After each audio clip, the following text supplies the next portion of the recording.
thanks so much for taking the time out of what I can only imagine is a jam-packed schedule. What would have been LGBTQ plus History Month? First of all, I have to address the elephant in the room. All of those fabulous figures and models behind you. What is the story there? So I've been a collector and a model maker since a very, very early age. So my parents got me into building things, and I have that sort of engineering bent that I like to build things and I like to do things. So as a child, to stop me deconstructing things, which is an easy way of engineering, they would give me Lego, Meccano, and Airfix model kits and things. And over the years, I've continued with that. You know, I enjoy collecting them, and most of them are construction or fire or military related subjects. So And how many pieces do you have? in total, between my flat and a house I have down in Cumbria, about 18,000. 18,000 pieces. That is, I tell you what, someday that will hopefully make for a very big price tag. It may do, yeah. I have all the boxes as well. I mean, that's the big problem, storing the boxes that they come in. Well, look, thank you for that. Look, I guess can you tell everyone who'll be watching this a little bit more about you and I guess how you got to where you are today? Yeah, so Amanda McKay, I'm in my day job, I'm Quality and Assurance Director for Balfour Devonshire, working on the HS2 project on the northern side of that. I knew from a very, very early age that I was a little different. Being a child of the 60s and an adult of the 80s, getting into adulthood in the 80s, I really didn't know what that was. I just knew I was different. At an early age, I found out what transgender was, and I thought, ooh, that sounds like me. I was working, I mean, my early career, I'm a mine engineer by degree. I started in the mining industry in 1984, which was not a good year, which was the year of the miners' strike. So moved into more construction and engineering. And I really wanted to transition, but really it was not the right thing to do for me at the time. Back in the 80s, there was no protection in legislation. There was one gender identity clinic in the country, which is down in London. And I decided I could defeat it. And so I went off in a very masculine route, actually. I was in the Territorial Army for 15 years. I was an officer there. And then when that finished, I joined the police as a special constable. 30 odd years as a special constable. That was a spare time job. And in the daytime, I was in construction or engineering, working offshore. Got to travel the world and thoroughly enjoyed it. Enjoyed the job that I do. And the age of 49, the gender dysphoria, which is the sort of that angst you get as a trans person about your gender identity and how you want to be, got the better of me. And I knew it always would. It just was a matter of when. And so I started my transition at the age of 49 as a senior manager with one of the big six energy companies, as head of quality for their major projects business. And that was a fairly scary thing coming out at that age. And to be honest, it was probably the right thing to do. I think if I'd left it much longer, it might have been more difficult in terms of my own psyche and my own position. But more importantly, what it meant for me was that it did away with a whole set of baggage that was there at the back of my head, and it allowed me just to be me. And being me has gone from being a head of quality to now director in that sphere. I never really engaged with all the D&I and the LGBT side of life at that stage, to be honest with you. I went to trans support groups, and I actually was a director of an LGBT charity up here in Scotland for a while, and a volunteer on their trans program, helping run support groups and things for other members of the trans community. But that was LGBT didn't really mean a lot to me at the time. Never did a lot growing up. I always knew it was there. And I always supported people who were in those groups, both from university all the way through, particularly in policing. There was a lot of stuff around that, but never really thought much about it. And I was asked to get involved and do some speaking, do events like this and stuff. And all of a sudden, you get into it. And I'm now on the Executive Building Equality, which is an organisation that I'm very passionate about, and has done an awful lot of good for the construction and built environment, LGBT networks. We're going to talk all about that in a while. So yeah, absolutely. So that's me. Good. Well, look, thank you for that. That's you. What an amazing story. I guess, while you were transitioning, was there any particular challenges that you had to overcome? I think a lot of the challenges were in my own head, if I'm fair. I mean, I've been fairly lucky in my transition. When I came out to HR, I mean, I think HR thought I was asking for a pay rise. And, and the poor girl looked so shocked when I said, I want to transition, I'm transgender. And she just sat there frozen to the seat. And she came in without sort of arms crossed, what on earth does he want? And they were really supportive because they needed to know. They'd never been through this process. So that was one of the challenges, was educating my own employer, because they just didn't know they wanted to help. And I think the other thing was, as I say, in my own head, I'd been outside of work, I was living as Amanda. So weekends, evenings, I was, in fact, there are some people in Glasgow who'd never met Martin, my previous name, even though I was working as Martin. I'd moved up here as Martin. And so a lot of people never met Martin. They just knew Amanda, and it was quite difficult at times when I used to walk past people in the street, and I speak to you every week, and you haven't got a clue who I am. It was very strange. When I finally did come out, which was at work, I went away for a month from work, which was 2 weeks holiday, and then 2 weeks to sort out all the paperwork and all the documentation, get myself ready to come back as Amanda. And my team got to find out while I was away, and I was dreading the comments or what would happen. And my first day at work was, I always get into work very early. I always started early, so I was the first one in the office. But they'd given me a new pass and everything else, and so the confidence just grew. And it was, a lot of the issues were in my own making, more so than the reality of it. So the reality was a far better experience than I ever thought it would be. It was so empowering. By the end of the first week, when everybody was just changed the name, nobody referred to me my old name. Everybody was into it. Everybody came and said, "Congratulations, well done." We didn't know, but who cares? Different you, and it helped boost my confidence. It really did. I think it was, as time went on, it got better and better. I mean, I used to travel a lot with my work. I'd go and meet suppliers overseas. So I was in Germany quite a lot, in the United States, meeting suppliers, and down to Spain and Portugal too. We built a lot of wind farms, and a lot of these bits of kit are manufactured in mainland Europe or the United States.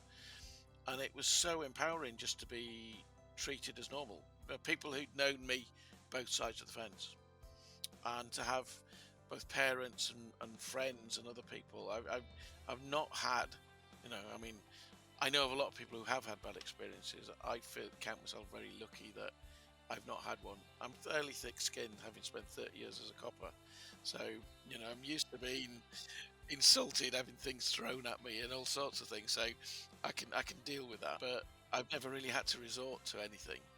It's always been a good experience. Many of the challenges were up here, not in reality. It's quite the journey you've had in life so far.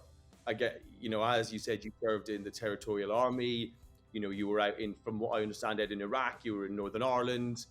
Before then taking up the position in the police service, and then now, I guess, a passionate advocate for rights. Where does that constant drive to serve the community come from? I think it came from very early years. Some of it, the military. I was army barmy as a child.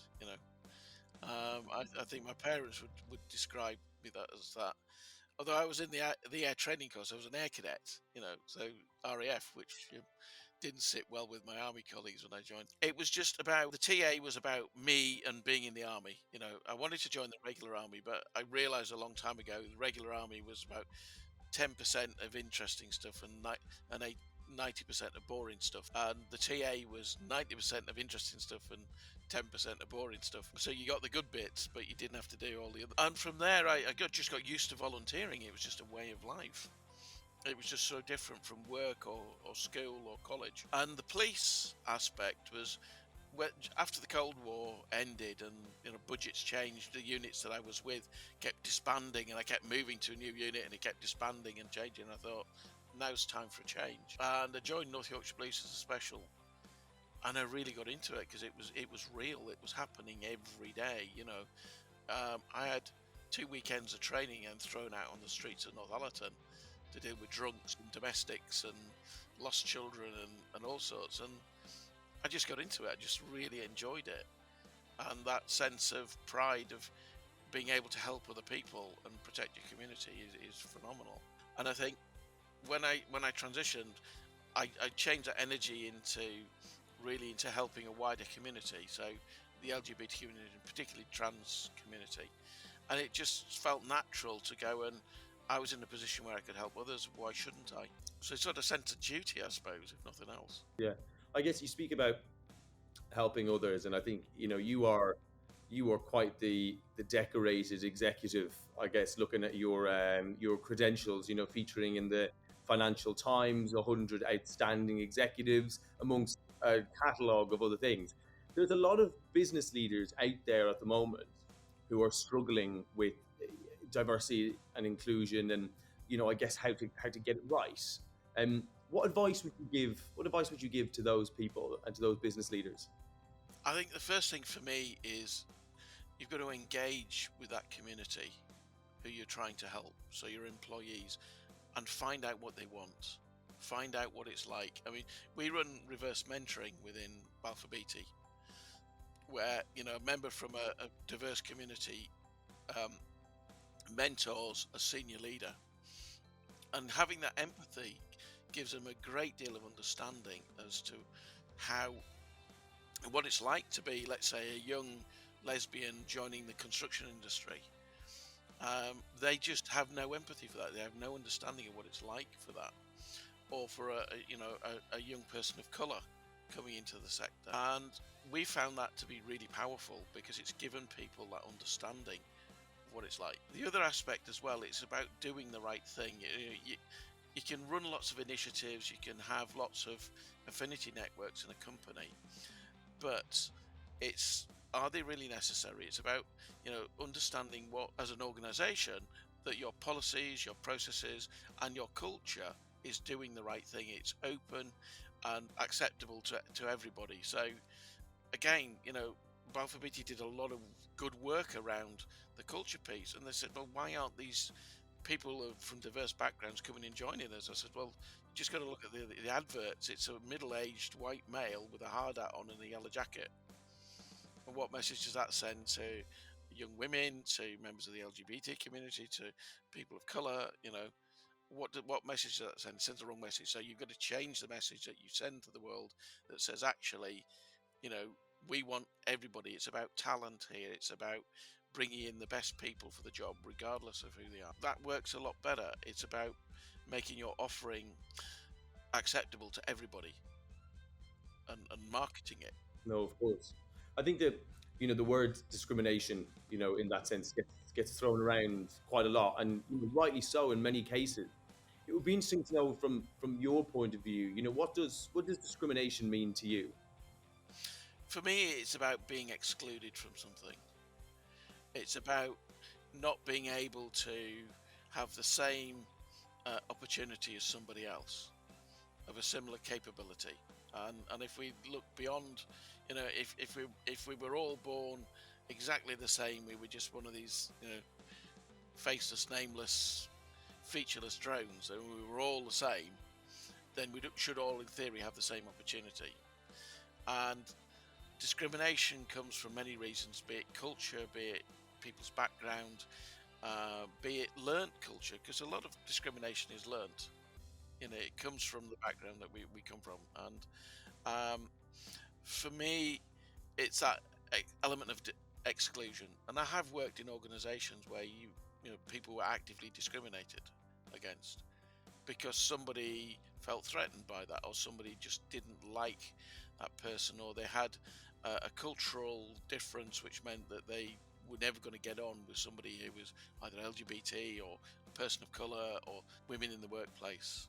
So it's exclusion for me. It's actively excluding somebody based upon their characteristics. And in your opinion, is is the property and construction world doing enough to move forward in that? If you'd asked me that question in sort of 1984, when I first sort of really went into construction, leadership side of construction was always white, male, pale, and stale is a term I like to use. Male, pale, and stale. Now, there's a term I've not heard before. And to an extent, it still is today. But what they have done since is there's been a lot of change in construction around. We have a skills shortage, and we are actively looking for the best talent, both at the early stages of career, where apprentices, graduates, trainees, but also people changing careers and people of my age group, who are already in the sector and want to stay in the sector. We actively make the place more welcoming because we need that talent. We have construction's one of the industries which has weathered COVID a little better than others, but we still find a skill shortage. For me, that's driven a real positive change. So you've got groups like building equality and out property, and there's facilities management, LGBT, but you've got black professionals in construction, you've got women in construction engineering, and National Association of Women in Construction. All of these groups are helping to drive change, but you'll get that when, or we are getting that actually when the mainstream contractors genuinely buy into it. And I think if you looked at top 20 contractors, they've all got a serious ambition to be far more diverse and inclusive than they've ever been before. Well, I think definitely from our side, obviously we recruit within property and construction, and I've been doing it for nearly 7 years now, and the difference, the chat and the talk now compared to 7 years ago is astronomical. When we talk with our clients, it's all about diversity and inclusion. It's all about inclusiveness, which wasn't really at the forefront of the conversation 6-7 years ago. And I think with it being LGBTQ plus History Month now, which, as we know, is all about education and creating awareness, and it's great to see some of the work that's being done in schools across the country, around that topic and driving the awareness forward. Thinking back, what advice would you give to your younger self? It's an interesting one because I've been asked this once before, and someone said to me, well, would you not have wanted to transition when you were younger? Well, I wanted to. I think the pragmatist in me said it's probably not the right time. And I had, many years ago, the psychologist I used to see at the gender clinic, I said to him, well, if I'd have known it was this easy and it was so empowering, I would have done it years ago. And he said to me, Amanda, the right time to transition is the time that you transitioned yourself. He said, don't ever regret not doing it earlier, because it was the right time for you. You've had a successful transition. If you'd done it earlier in life, you might have found it really hard and difficult. You wouldn't be where you are today. So the advice I would probably give to myself is, you've got to be your authentic self, but you've also got to understand sometimes the limitations. I know a lot of younger trans people who today are coming out at school. It's great because the environment is there for them. There's a lot of opportunities and a lot of understanding there that's now, if I tried to come out at 13-year-old in a old boys public school, I'm not quite sure that would have gone down too well. Certainly in the 70s, we used to get called all sorts of names for being public school boys. So some of the LGBT slurs were definitely applied to kids from a public school. Words that we can't use today in public. Yeah, God, I was going to say, be careful in case we have any young listeners. So yeah, I would say, you've got to try to be your authentic self, and you've got to understand yourself, and not got to beat yourself up either. That's easy for me to say. I've had a good ride through this process. it's harder for others. And I know a lot of younger people and also people of my age who really struggle, not had as an accepting transition or coming out to the world as I did. No, of course. And you mentioned building equality earlier. So this obviously is the group that how would I say is striving for inclusion within the world of property and construction. Um, as one of the execs of the group, tell us all about it. Right. So we've been going quite a number of years now. Originally, it came together very much for sort of a meeting of minds because many construction companies didn't have their own LGBT network, so it became an external network. And in the early days, all we did was went to Pride. We went to the Pride around the country, particularly London Pride. It became London centric, and then we got a massive following around Manchester as well. And it started to become more official, and we'd form regional groups of building equality. We're not sort of like a big franchise network. Each of the branches sort of does its own thing, but all under the banner of building equality.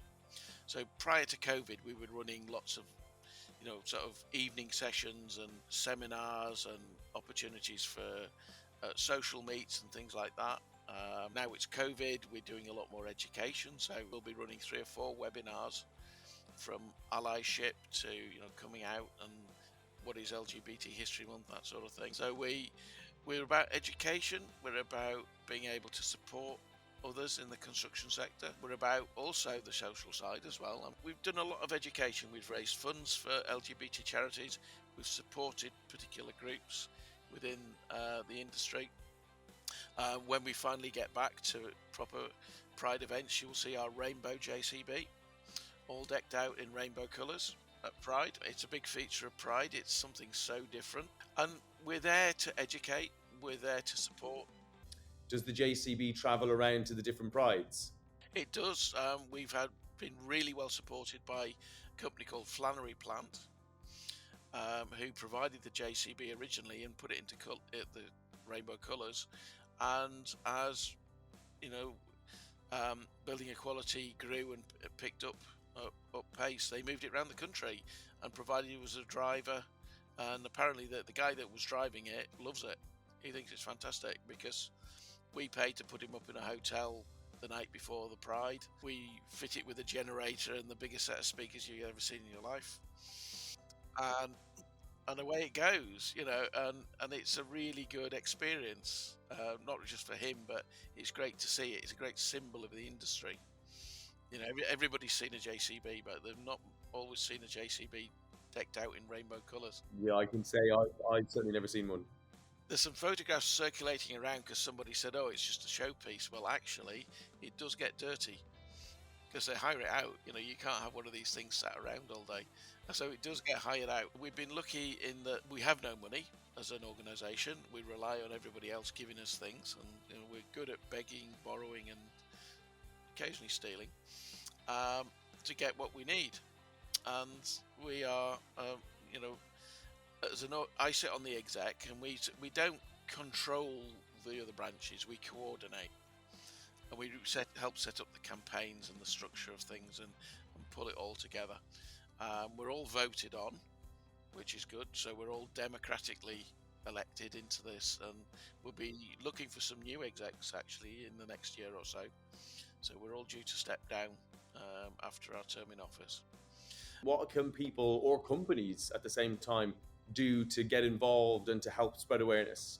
We have a great website, which is a homemade one, but it's full of resources, which is buildingequalityuk.co.uk.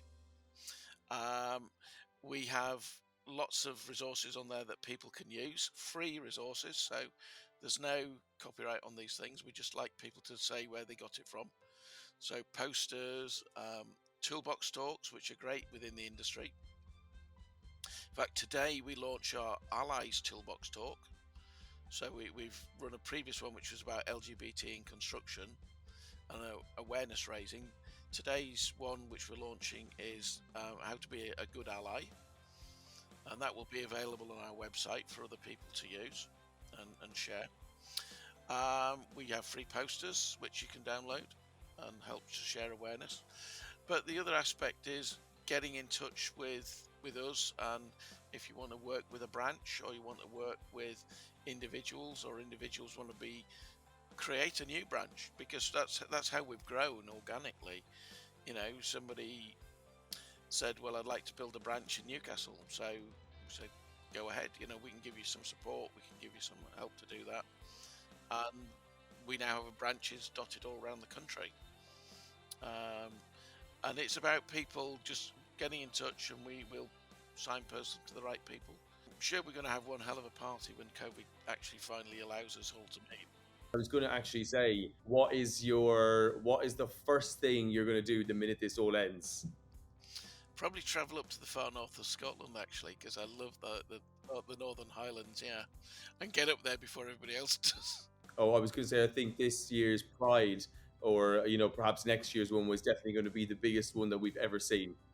Oh, it will. It most certainly will. I mean, Glasgow, we tried to run it last year. There was hope that it would happen in September. Kept pushing it back. Hopefully next year we will get at least one Pride in before the end of the year. But it very much depends upon the vaccination scheme and how we come out of lockdown. But it would be good to be able to just get back and meet people. Agreed. Well, listen, Amanda, thank you so much for your time. I'll let you go back to your busy schedule, and hopefully we'll chat again soon. That's great. Thanks very much.